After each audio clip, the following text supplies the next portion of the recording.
This exercise is about differentiating when we have fractional indices. Again, it's still the same formula that we're using. The power is going to come down the front and multiply with any number that is already there, and we subtract 1 from the power. The key thing is to always put your answer back in the same form as the question, so you're going to be moving things in and out of surd form. So looking at question number 1, we have y equals square root of x. So before we can differentiate that, I need to write it with a fractional power. A square root is the same as a power of a half. To differentiate, I'm going to use y dash equals, we bring the power down to the front, leave the base of x, and subtract 1 from the power, which would give me negative a half. So I've done the differentiating, but I need to get it back into the same form as the question. So first of all, because it's a negative power of a half, I'm going to have to put that on the bottom of the fraction so that it's a positive half. Then I can turn a positive half back into a square root of x. Okay, so the differentiating is not the tricky part, it's just turning things into fractional powers and then out of fractional powers again. So let's go to part B. So we have y equals 3 over square root of x. So that's the same as 3 over x to the power of a half, which we don't want to have a fraction, so we would write that as 3x to the power of negative a half. To differentiate, I'm going to have y dash equals I times the negative half with the 3, which is negative 3 over 2, x, and subtract 1 from the power makes negative 3 over 2 for the power. To make the power positive again, we would put it on the bottom of the fraction, so with negative 3 over 2 x to the power of positive 3 over 2, and that can be written in surd form as 2. The x will become because it's a 2 on the bottom of the fraction, it's a square root of x cubed. Now you can leave it like that, or x, the square root of x cubed, you can square root x squared and get an x, and then have your third one still underneath the square root sign. Okay, you could also possibly do that from this stage here, so that power of 1.5 means that you have 1 whole x here, and your half means square root of x there. But it's definitely okay for you to leave your answer in this form if you prefer. Part C, we have y is equal to x to the power of 5 square root x. So have to turn that square root of x into a power of a half. Then you would, because we're multiplying the same bases there, we would add the powers. 5 plus a half is 5.5, but let's use our mixed numerals. That would be our improper fraction, which is 11 over 2. So then to differentiate, y dash equals, bring the power down to the front, 11 over 2, x, subtracting 1 from that power. Because my denominator is 2, it means my numerator will go down by 2 to be 9 over 2. Then we want to put that back into surd form, so we can either you put all of it together in the one surd, which would be 11 over 2. It's a normal square root, and it would be x to the power of 9. Or, because that 9 over 2 is the same as 4.5, it could also be written as 11 over 2 x to the power of 4, and there's my extra half. So there's the 4 and the half. Okay, part D.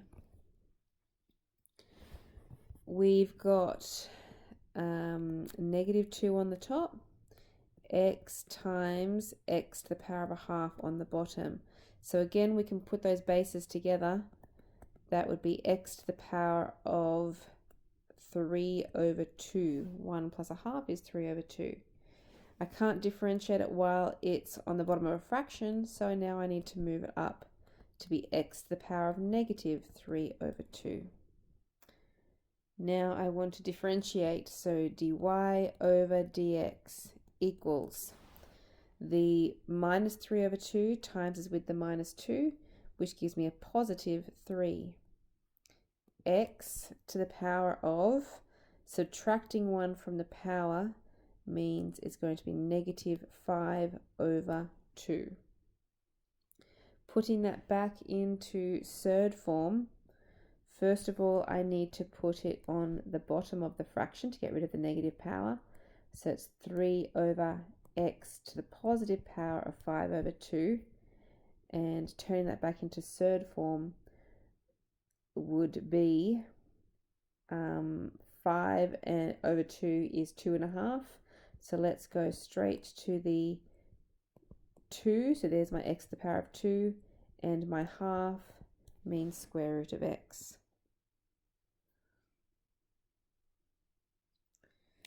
Okay, part E. Y equals square root of 9 minus x squared. So again, turn that square root into a power of a half. Then I can differentiate. Y dash equals, this is the chain rule, so we bring the half down the front, we multiply by the derivative of the bracket, which is going to be minus 2x. Then we multiply by the bracket, 9 minus x squared, and we subtract 1 from the power, so it's minus a half. So half times minus 2 makes minus 1, or minus x.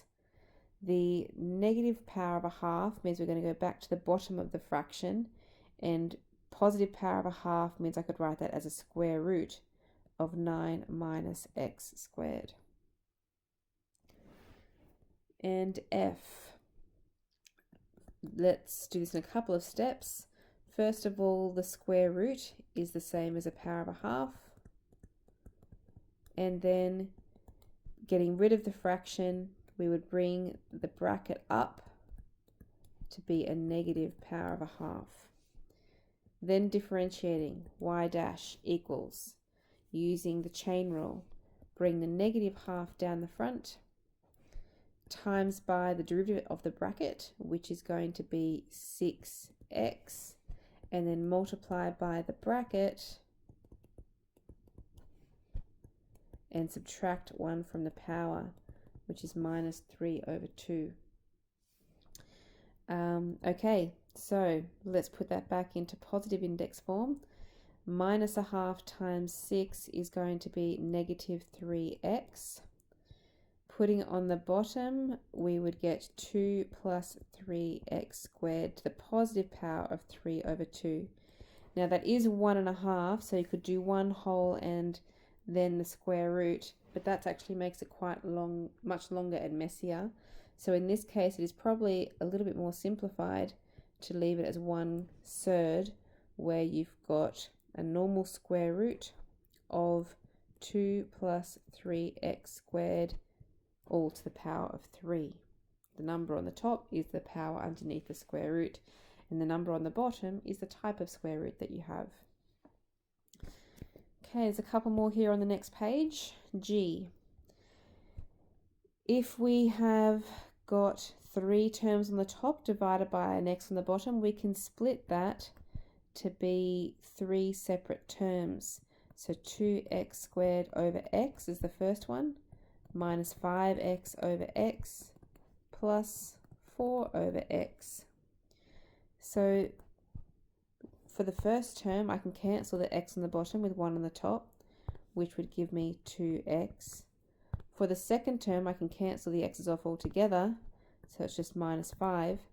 For the last term, I can't cancel anything, but I need to bring the x up to be a negative power of 1. So now I can differentiate. Y dash equals, for the first term, the x is going to disappear and I'll just get a 2. The minus 5 is a constant, so it will disappear altogether. And the last term, minus 1 times 4 is minus 4x. Subtract 1 from the power is minus 2. Putting that back into fraction form, I get 2 minus 4 over x squared, but I need a common denominator. So x squared is my denominator. I would need to times that with the 2, so 2x squared minus 4. And h. I'm going to do a similar technique as the last question. I'm going to do 8x over the square root of x, which is the same as x to the half, minus 4 over x to the half. So simplifying my fractions, the x to the half on the bottom could cancel with half on the top, giving me half left. So in other words, that's 8x to the half. The second fraction won't cancel, but I bring the x up to be a negative power. Now I can differentiate. Y dash equals. For the first term, bring the half down, timesing with 8 makes 4. X, subtract 1 from the power, makes negative a half. For the next term, minus half times minus 4 makes plus 2x to the power of minus 3 over 2, subtracting 1 from the power. Putting them back in surd form, they both have negative powers, so they both have to go to the bottom of the fraction, like that. And for this other one, that would be negative 1.5.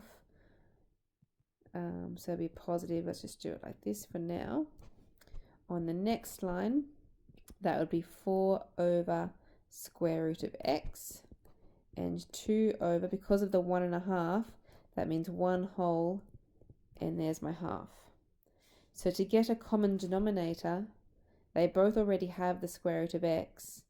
I just need to multiply the x with the first fraction to give me 4x. So 4x, the second fraction hasn't changed, so plus 2 all over x root x. So that is differentiating with fractional powers.